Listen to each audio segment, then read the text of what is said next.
So, boys and girls, you might be wondering why I am starting off with a picture today of, actually, this is me, myself, when I was about 25 years younger. And then this gentleman down here is Tommy DiPaolo, and he's actually the author of the next, probably 5 to 6 books I'm going to read you about a character called Strega Nona. Tommy DiPaolo was a famous children's author, and I had the great privilege to meet him at a conference. It was for teachers way back in the day, and I got my picture taken with him, and he just recently, unfortunately, passed away. But all his stories that he wrote, boys and girls, came from his own experiences. Every single children's book that he wrote was experiences that either he had or somebody told him a story about. His relatives, his mother and father and grandparents were Italian, and his grandmother especially would tell him a lot of stories about Italy and some of the characters that they had heard about when they were children, and that's usually what his books were all about. And they're beautiful, they're illustrated by him, and they're written by him. So, when you get to be older someday, maybe you can remember some of your cool stories from when you were a kiddo and write about them, and make a lot of people, teachers especially, and children, like teachers like myself, super happy about reading your books. All right, so the first story I'm going to read you is called Strega Nona, her story as told to Tommy DiPaolo. And so, again, this was a story that his grandma told him, and he took a lot of inspiration from it, and many, many stories that he wrote later were about this character, Strega Nona. And I absolutely love her, and I hope you do too. So, Strega Nona, her story as told to Tommy DiPaolo. Strega Nona, her story as told to Tommy DiPaolo, illustrated and written by Tommy DiPaolo. It all began one night a long time ago in a little village in the hills of Calabria, in the country now known as Italy. Almost everyone was fast asleep. The weather was fierce that dark night. The wind blew and blew, a cold rain fell, and a baby was about to be born. And the baby was none other than Strega Nona, I think. Oh, my poor wife, Giuseppe, the young husband, said to Zia Rosa, who was there to help. Every child of ours was brought into the world by Grandma Concetta, but with this terrible weather, how will she be able to come down from her little house on the hill? Hours passed, the wind blew harder, more rain fell, still the baby didn't come. Where is that baby? Giuseppe asked. Zia Rosa lit a candle. Perhaps it is waiting, she answered. For what? Giuseppe asked. For me, cried Grandma Concetta, bursting through the doorway on a gust of wind. No grandchild of mine can be born without me. Taking off her cloak and rolling up her sleeves, she headed for the bedroom. Follow me, Rosa. Now the baby will come. And sure enough, a baby girl was born in no time at all. Ah, said Grandma Concetta, looking down at the new bambina. She shall be called Nona, and she will become a Strega. As soon as little Nona could walk, Grandma Concetta took her along when she gathered herbs and weeds for her lotions and potions. Grandma Concetta was a Strega, and the villagers all came to her for cures and advice on many things. Ah, Nonna Lina, here's rosemary, very good for growing hair, especially on bald heads. Also excellent as furniture polish. And here is aglio selvatico, wild garlic. The only thing for an upset stomach. Come along, let's see what else we can find. By the end of their walk, Grandma Concetta's basket would be filled and overflowing. So it sounds to me like she really knew about herbs and different things that would help people get healthy, or like if something ailed them, it would help them. When little Nona was old enough to go to school, she was sent to study with the sisters of the convent. There she met little Amelia, and they became best friends right away. Nona helped Amelia with her lessons, especially spelling and writing, and Amelia in turn loaned Nona her pretty hair ribbons, even though Nona didn't ask for them. One day, Amelia looked at Nona and said, "We should do something different with your hair." So Amelia curled it. Perhaps braids are better," Amelia said. Look at that hair. Oh my goodness. She curled it and it became a big poof. That's funny. Check that out, guys. Right here. Best of all, Nona and Amelia liked to visit Grandma Conchetta. While Nona held the big book of spells and Amelia turned the pages, Grandma Conchetta always said, "I knew the first time I looked at you, Nona, that one day you would become a Strega, but I had no idea I would have two little girls to pass my magic down. I am filled with contentment." Nona and Amelia watched Grandma Conchetta mix her lotions and potions. They listened as she talked to the villagers about their trouble, headaches, warts, baldness, and other worries, and gave them her remedies along with good advice. So she was kind of a healer. And after all the villagers had gone back down the hill at the end of the day, Grandma Conchetta gave the girls wonderful plates of steaming hot pasta. It appeared from her pasta pot as if by magic, and it tasted so special that Nona and Amelia always asked Grandma Conchetta what her secret ingredient was, but Grandma Conchetta would only smile and say, "Nothing." Here's her little pasta pot.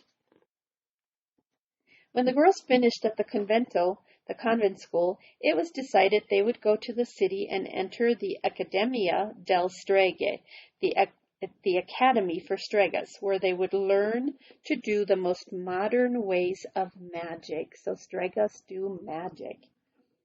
Amelia loved the city, the bustle, the noise, and most of all, the shopping. And she loved learning to use the Academy's machines and the new scientific ways to do spells. "Nona," she said, "this is all so much better than the old ways Grandma Conchetta uses." But Nona missed the old spells. She didn't like the city streets, and she longed for walks in the country with Grandma Conchetta, whom she missed most of all. So it looks like Amelia liked the new stuff, and Nona liked the old stuff. So Nona went home and climbed the hill to Grandma Conchetta's house. "Well, cara mia," Grandma Conchetta said after hearing Nona's story, "the Academia is not for everyone. I have a feeling you need to be right here with me." So Nona began learning to be a Strega from the best Strega of them all, Grandma Conchetta. She learned how to mix lotions and potions. She turned the pages of the big book for Grandma Conchetta, and she watched the way Grandma Conchetta treated each villager who walked up the hill to ask for help. Every day, Nona cleaned and polished Grandma Conchetta's pasta pot. She knew that it was magic, but Grandma Conchetta never showed her how to use it. And whenever Nona asked about it, Grandma Conchetta always answered, "There will be time enough, Nona. Now here's how to make the lotion to remove warts." So it sounds like she really took care of the villagers with her spells and her good magic that she did. "Nona, Grandma Conchetta, it's Amelia home for a visit." Oh, it was so good to see Amelia again. They all kissed and talked. Amelia talked the most, telling Nona and Grandma Conchetta all about the machines at the Academy and the fancy scientific methods she now knew how to use. "Did you learn any of the old spells?" Grandma Conchetta asked. "Oh, yes, indeed," Amelia answered. "Watch the goat." She opened her notebook and chanted some strange words. "Capra, goat, tetto, roof," and presto, with a bang and a cloud of smoke, Grandma's goat was on top of the roof. "Ecco fatto, that's it," she exclaimed proudly. "It's a spell for moving things up. We used it to put things back on the shelves. Isn't that wonderful?" It's kind of like Harry Potter. "Very good, Amelia. Now will you get my goat down?" Grandma Conchetta asked. Amelia looked through her notebook. She looked and looked. "I must have gone shopping that day," she said. Maybe Nona can do it, Grandma Conchetta said. Nona looked up at the roof, then she ran into the house and came back with a bottle of olive oil. She climbed up the tree next to the little house and poured some oil on the roof. The goat slipped and slid right off. She figured it out the good old-fashioned way. Oh, Nona, how marvelously clever you are, Amelia said. But look what I have from the academy. She opened her purse, and pulled a big piece of parchment. That means paper. This is my diploma that says I am a genuine Strega. Now don't worry, Grandma Conchetta. Nona, I'm not going to give you any competition, she said, laughing at her own joke. But I am opening my business in the town on the other side of the mountain. It's much bigger and busier than our little village, and it has so many shops. You must come and see me, she told them. Well, I'm off. Arrivederci, sweet Nona, sweet Grandma Conchetta. That evening, Nona and Grandma Conchetta sat outside before Nona went home. Nona was very quiet. Nonalina, cara, Grandma Conchetta said, what is the matter? I guess I'll never be a real Strega like Amelia. I won't ever have a diploma. Ah, Grandma Conchetta said, you don't need a diploma to be a true Strega. You already have everything you need.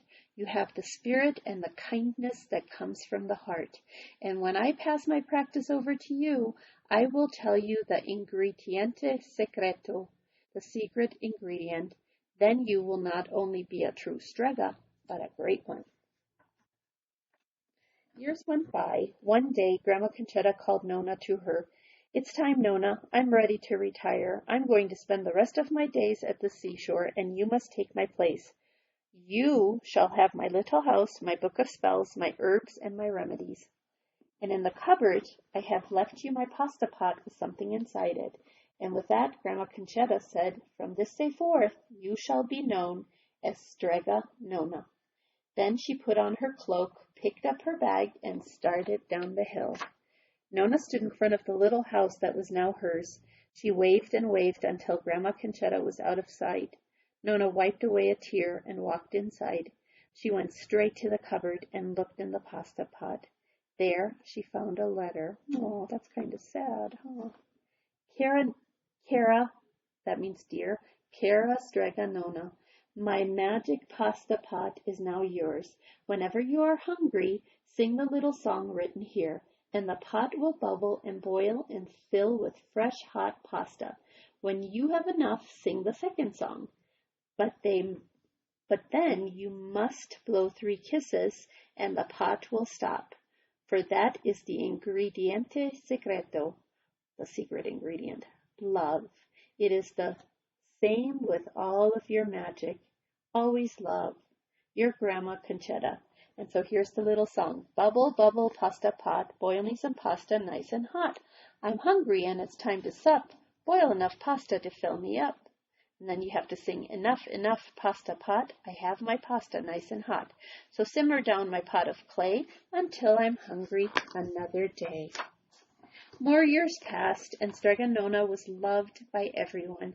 She helped all the people who came to her with their troubles, even the priests and the sisters of the convent.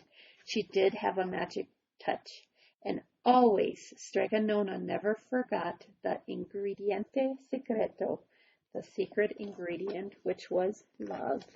Life was happy in the little house on the hill. Strega Nona kept the goat, a peacock, a rabbit, and a dove for company. But Strega was getting old, and she needed someone to help keep her little house and garden and her dear animals. So she went down to the village square and put up a sign. The next day, there was a knock on her door. The rest is history. And you're going to find out about this guy in the next few books that I'm going to read to you. The end. I hope you enjoyed it, guys. It's one of my favorites. All of Tommy DiPaolo's books are so special. All right, have a good afternoon. We'll see you again tomorrow.